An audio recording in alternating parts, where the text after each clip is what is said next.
Hello, and welcome to the Simply Business Interview Podcast, a podcast created by business owners for business owners. I am your host, John Jennings. And I believe that most business owners are working way too hard for much too little. And one of our issues is that we overcomplexify things. I believe the answers are almost always within us or within our reach. I like to say that I'm a simple man with simple ideas. So welcome to Simply Business.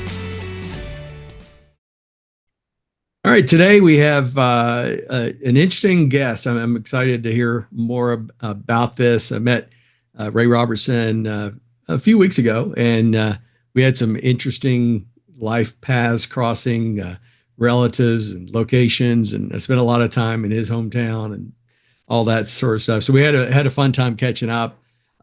He has an interesting story because I'm usually talking to founders and talking about their stories about starting a business and that sort of thing. He took over a business that is, get this, is around 175 or so years old. So think about that, pre-Civil War business that had been in the same family for generations, and he's now the principal owner of it. So really happy to introduce you to Ray Robertson. He's the principal of the Limestone Agency. And Ray, why don't you first just introduce yourself? Tell us a little bit about how you came about being where you are today. Sure. Well, grew up on a farm in a nearby town here, Bethel, Kentucky, about 17 miles from Mount Sterling, and went to college and worked part-time in the insurance business, just as a part-time job, and stayed there after I graduated for 6 more years and became a marketing rep. And I was actually a marketing rep for Hoffman's Insurance, which Hoffman, Eisen and Green Insurance, whatever, here in Mount Sterling. And one of the principals was ready to retire, and hey, do you want to come in? You'll be back close to home. And so I came in the agency in 96, moved my family to Mount Sterling in 2000, raised our kids here, and they're both graduates and both UK graduates and doing their own thing. And my wife and I have made Mount Sterling our home. And if you grew up in Bath County, Montgomery County was a rival. That's not somewhere you want to be. But my brothers haven't gotten over it. But it's been a great thing for me. Yeah. So you became the principal owner when you joined the company. You joined in the... Yeah, I joined in 96, and we bought out a partner in 2005 to go down to 2 of us. And I bought out Miller Hoffman on end of year 23, and been going, 15 months kind of on my own. Okay. So for 177 years, the Hoffman family owned this business. And that's right. And you now have taken it over. We were talking about the insurance industry in general, and just how it's all the consolidations and stuff's going on. And you were rattling off how many companies you thought y'all had merged with and bought and acquired over the last decade or two. How does that come about? Well, small town agencies have sort of gone away. When I was a field rep, I had 25 or something agencies in Lexington that wrote for the company that I was with. And of those agencies, there's 1 or 2 of them left. The rest of them have consolidated. The carriers, the insurance carriers, want more business than they used to, out of one location. So that's caused consolidation. The big players, I think there's more money involved, that they think that's the way to go. But, I'm pretty intent on being a small town agent, being a small town guy. I think we do it a little better than those national firms, national agencies do. And, we represent some good carriers, and, it all comes back to relationship for me. And I can't sell my business. I could very easily. We get hit on once a week, but I don't want to sell my business, and my clients have to go wherever that is. So yeah.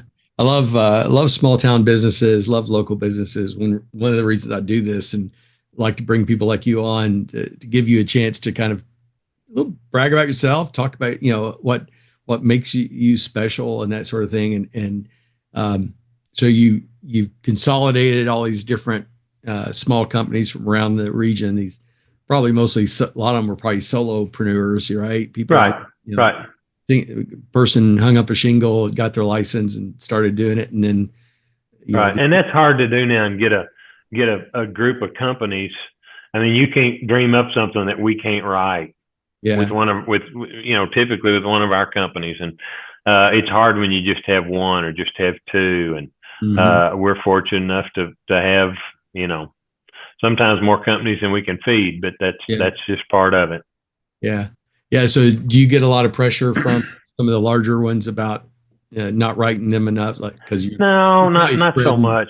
Yeah, We're part of Keystone Insurance Group, which is they're in 20 some states now, and that got us some markets, but it also kind of protects us. It's the whole state of Kentucky that are one of those 24 members that write with them. So some are mm, bigger, some are smaller. When State Auto was still a player, we were the biggest agency in Keystone in Kentucky that had them. So we kind of carried the ball there, and now Secura Insurance out of Appleton, Wisconsin. We're one of their top two or three in Keystone, so we help carry the ball there more. yeah. So you're primarily in Mount Sterling, but you're what's Mount Sterling and Paris are where our locations are. okay? Uh, Both longtime agencies. That Thomas Woodford Company started about the turn of the century in Paris. We bought that in 2005. That's what kind of invented Limestone Agency. We didn't Okay. want to be one thing in one time.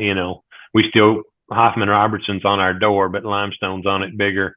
In Paris, Woodford Hill Thompson's on the door, but Limestone is the logo and bigger. So, it's a relationship thing. hmm We've had great employees in Paris. We have great employees in Mount Sterling, who hopefully we have clients who can't live without us. That's the way to make it work to me. Yeah. So you you mentioned earlier when we were talking offline about kind of having all these different names and everything, a little bit of an identity crisis.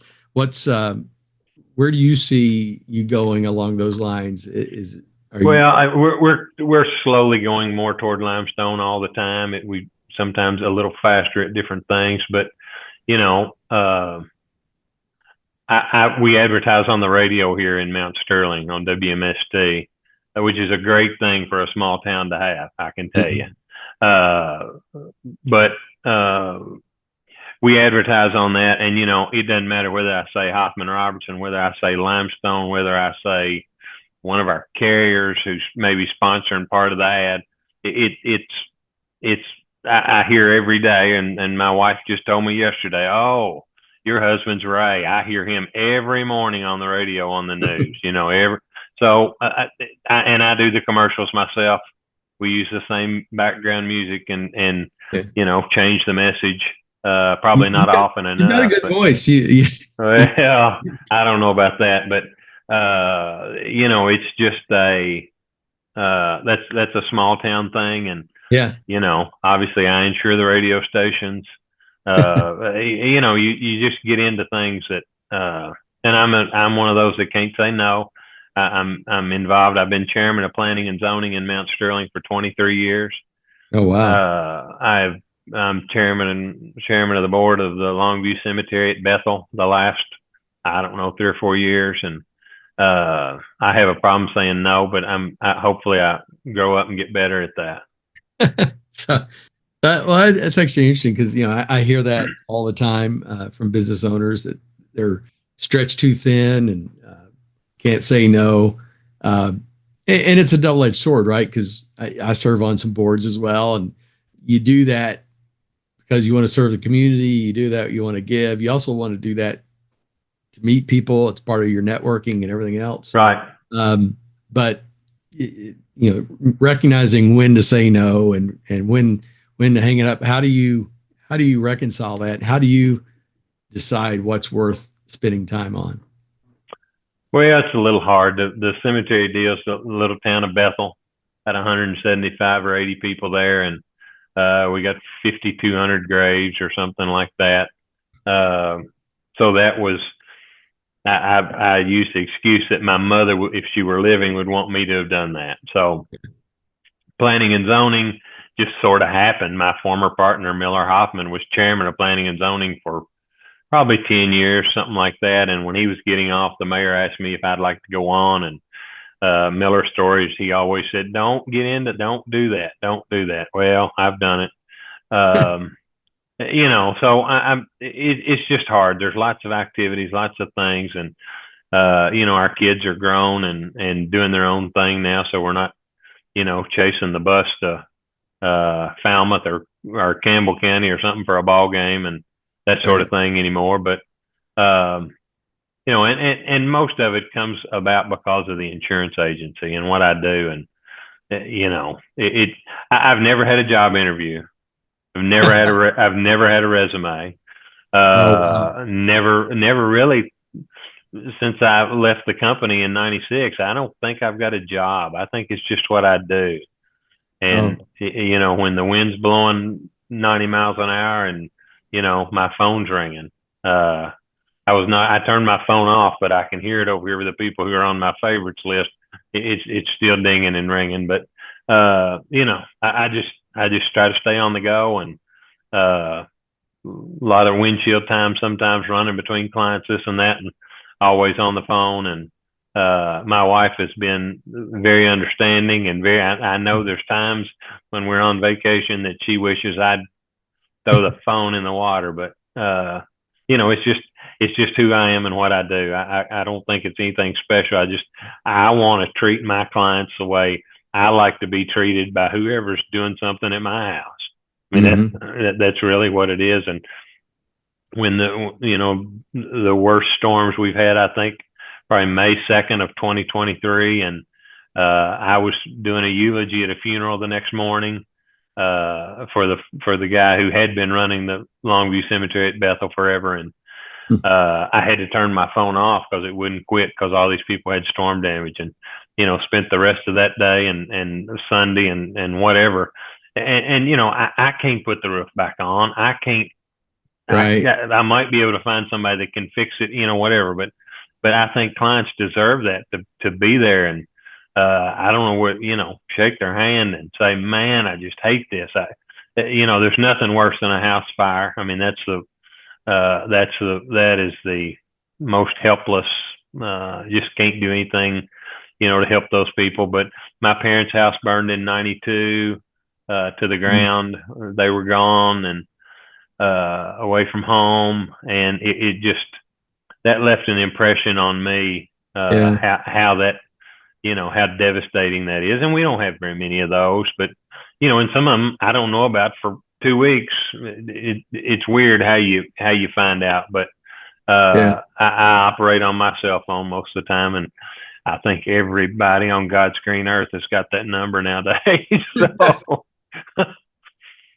Well, you probably answered it there. I was curious because you said something about the resumes and never had an interview and all that, and you said you don't think you've ever really had a job. You've just been something you've done, and that's what everybody I think strives for, right? I think everybody.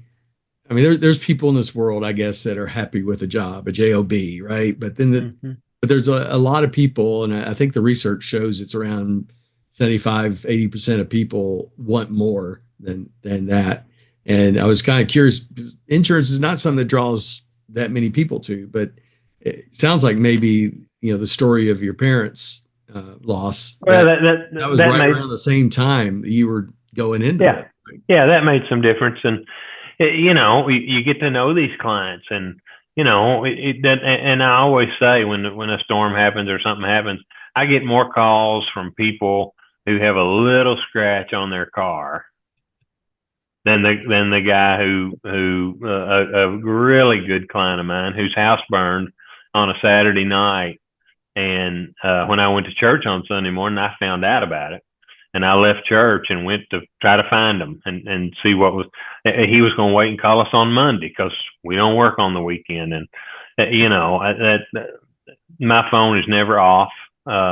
You know, I have figured out something so it doesn't ring in the middle of the night, unless you're on my list. But anyway, it's just I love it. I can't imagine doing anything else.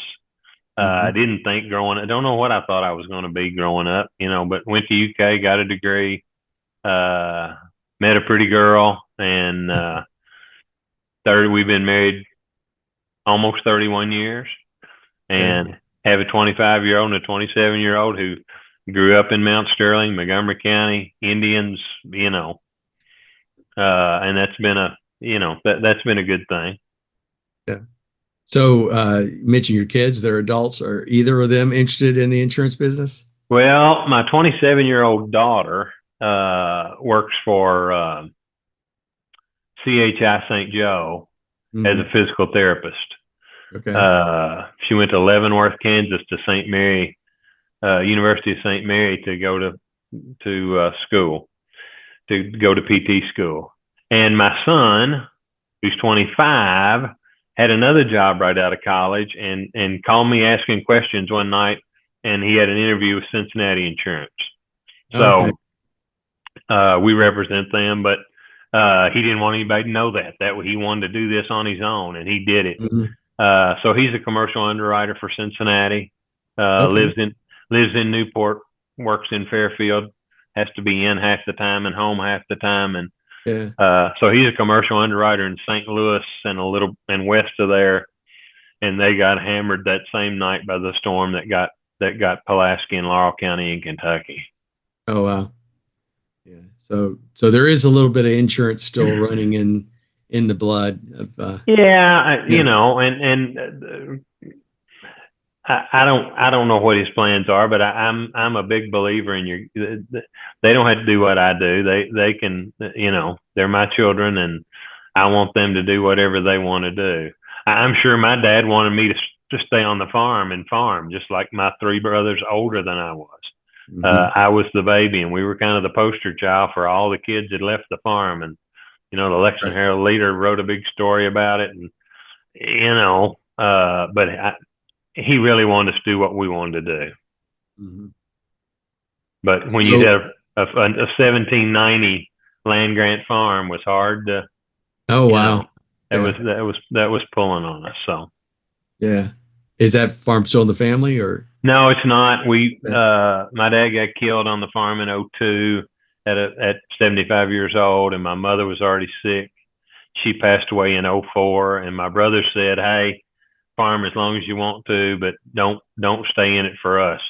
Mm. Is the way I took it the first time, and the more I thought about it, was I'm holding them up. They want loose from this, and so they Yeah. both lived out of state. But we farmed for a couple of years there. In '06, we decided it was time. My kids were, I had an 8-year-old and a 6-year-old, and just Mm. too much going on. Yeah. Farm. There's a lot. My in-laws had a farm there in Bath County as well, and we had to sell it. Oh gosh, about 6 or 7 years ago. Yeah, Same it's thing. There was just nobody left to take care of it. well, and with tobacco being gone, Yeah.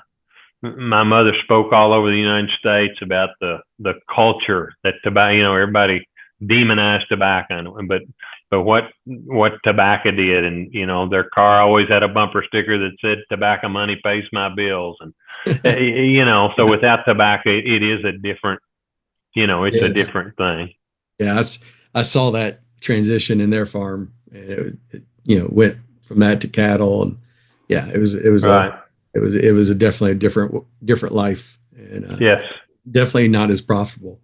That's right. And Yeah. tobacco, the culture of being a tobacco farmer and all that, you got all your money in November and December when you were selling your crop, and, Yeah. had to make that go, and, had tenant farmers who grew tobacco on us, and other, just, Yeah. uh, Yeah. There, it's definitely a different world today than it was even 25 years ago. oh yeah, vastly different. And my dad was involved in a tobacco warehouse, and that was what you did growing up every Saturday and every snow day that you got a chance in the winter. We wanted to be at the warehouse, and Yeah. but it's a different thing. Some families are, there's a few people still raising tobacco on a contract basis in Montgomery County, but not like it Admit it. used to be when every single person had a little patch Yeah. of tobacco. Yeah. So, I can, what's obvious about you is, is that everything is about your town, your community. And I think, the local insurance agent is kind of that, almost a stereotype of that. And you certainly epitomize that. So how, you, you mentioned it, and I know you've got deals working you can't talk about. That's okay. But just kind of more on a hypothetical level. Um, as you want to continue to grow. There's that saying, if you're not growing, you're dying, right? You almost have to continue to be growing. So how are you protecting um, that culture, that small town culture, that feel? How are you protecting that while at the same time trying to grow smart in a smart way? Yeah, well, we got some longtime clients, but I find it 25 years ago when the radar was red and storms were coming, I was more worried about Mount Sterling, Sharpsburg, Oingsville, that sort of thing. Mm-hmm. Now it's Mount Vernon and Corbin and Hindman and Hazard and all over the place. Yeah. Carrollton, lots of pretty widespread. So, Yeah. but we still do it our way. I'm going to get to know you. I want you. I tell every client this, whether it's a rental mobile home or somebody's going to pay us $300,000 for their insurance this year. If you got a problem, you got to call me. I'm not just going to know that you're Yeah. standing in water in your kitchen floor this morning. I got to know. You got to call me. Call me on my cell phone. Here it is.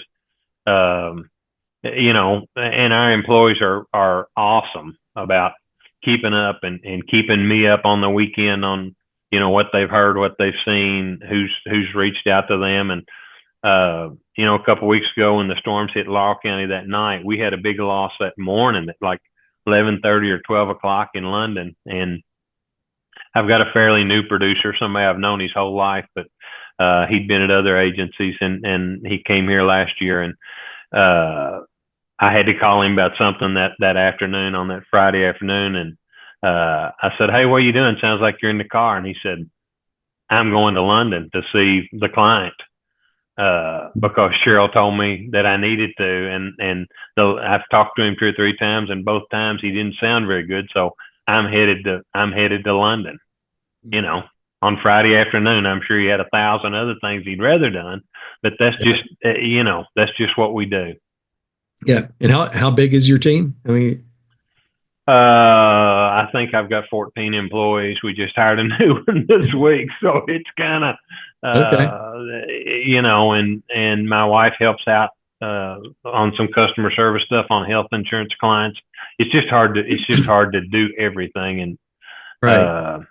I tend to get in over my head before I realize I'm even in the water sometimes. So but I hope we do a good job for all our clients. Our clients have been very loyal to us. We've got clients that had been with State Auto, that had been with State Auto since 1960, 1965. Just crazy how that can be. And we do our best and try to keep it affordable and try to take care of when there's a claim, when there's a loss. That's why they paid us the money. I mean, you can't, it's dented metal or it's loose shingles or what, that's just what it is. There's gonna be, I don't like those agents that are worried to death, oh, this is awful, you've had a loss. It's not like that. Mm-hmm. And I try to be the first one, if it's on fire, I want to be there before the fire trucks leave. Yeah. Yeah. Day, night, or whatever. That's just, I think that's the only way I know how to do it. Yeah. And my son's an underwriter, and I know he won't do it the way Dad does it, and that's a good thing. That's a positive. He thinks it. I don't know. I like what I'm doing. I like my people. Yeah. Well, I mean, that is part of what sets you apart. We had the tornado here that came through J-Town a couple months ago, and I had a couple of friends who lost their buildings in there. And one of them, his insurance, he was talking to his insurance agent, that night about it. The other one, you know, didn't talk to anybody until um, like 3 or 4 days later, and then they sent an underwriter 3 or 4 days after that. So he's lost And everything. They're trying to the county is trying to get him out of their building because it's unsafe. He's trying to. We're all over there helping him pack right, up stuff because we were trying to salvage anything we can in the pouring rain and everything else. And he had to wait like a week before he even got the yeah, first and the first sense of an it, answer. it yeah, it's so hard. And one thing that and I've got good friends in the business who run great agencies who do this, but you're never going to call our number in Mount Sterling or Paris and get a recording unless everybody is on the phone, and we just can't handle it right at that moment. Yeah. We're going to answer the phone. We've got some companies that would rather talk to the insured first on a Mm, claim rather than getting it from us. They can get more details. That's not going to happen here. We're going to yeah. report it. We're going to find out as much as we can. We're going to send pictures if I've been there, if one of us has been there. Mhm. I just think that I don't know if that's going above and beyond. That's just the only way that I know how to do this business Mount Sterling's a town of 7,500, Paris a town of about 7,500. Yeah. Uh, and my employees are invested. I mean, Yeah. they see things and they hear things and they let me know Yeah. what's happened. Yeah. Well, Ray, I just love hearing your story and, just again, 178, this, we'll have it. You probably won't be around to celebrate it, but, picture a 200-year anniversary coming up here, Yeah, not all that far that's not away. that far off, maybe. Yeah. That's Uh, kind of crazy to think about. yeah, that would be 22 years. Oh, I don't know. I might be. You might be. I might be here, but all the generations of the Hoffman family, we've got pictures of everybody that's been involved that we could find pictures, That's and cool. it's a small town thing. I know you can't Yeah. do it this way in Louisville or Indianapolis or Oh Nashville or no, it's one thing I love about small town Kentucky. You're the epitome of what small town Kentucky is about. Well, I just can't imagine prospecting for 20 prospects to try to quote 10 of them to try to write one of them, which is that's better than the national. I'm not going to do that.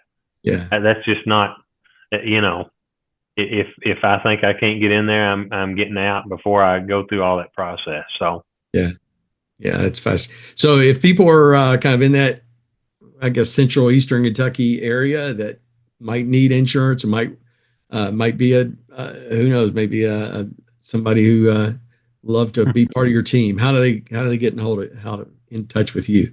well, Limestone Agency is on the web at www.limestoneagency.com.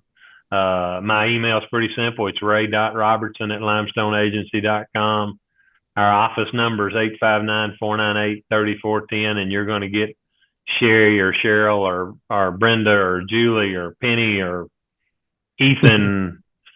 I'm trying to think who else is here that might answer You're the going to get phone, a or person. you're going to get a You're going to get person. a real person. And they do a wonderful job. I get a lot of credit. I've told 1,000 clients that Cheryl Thornsburg is my brain. I am simply the mouthpiece, and that is the truth. And Julie takes care of lots of our people too. But I run on my cell phone, John. That's Yeah, 859-585-0269. yeah, And you never know who you're going to hear from. that's right. Uh, and typically they don't call fast enough. We're working on something for a closing today at 2 o'clock that I don't think we can match that because it's a pretty tough piece of business. But we're trying, Yeah, yeah, and it's a new relationship. So but I know who he is. He doesn't live here, but it was a known name to me, and we're working on it, trying to get it done. Yeah, cool. Well, it's great having you on the program. Inspiring story, and it's just love what you're doing to support your community. So appreciate that. We do our best. It sounds like you do a great job. Thanks for being on the program, Ray. Thank you. Thank you for listening to today's episode. If you liked it, please share or like it on whatever platform you use. You can find me on social media. On most platforms, I'm John K. Jennings. My first book is also available. Your Baby is Ugly tells you about 10 truths that business owners need to hear, but often won't, and how to overcome them. You can find it on Amazon. Just search for Your Baby is Ugly. And be watching for our next episode, where I'll interview another business owner who will share their stories and insights into what it's like to create a great business.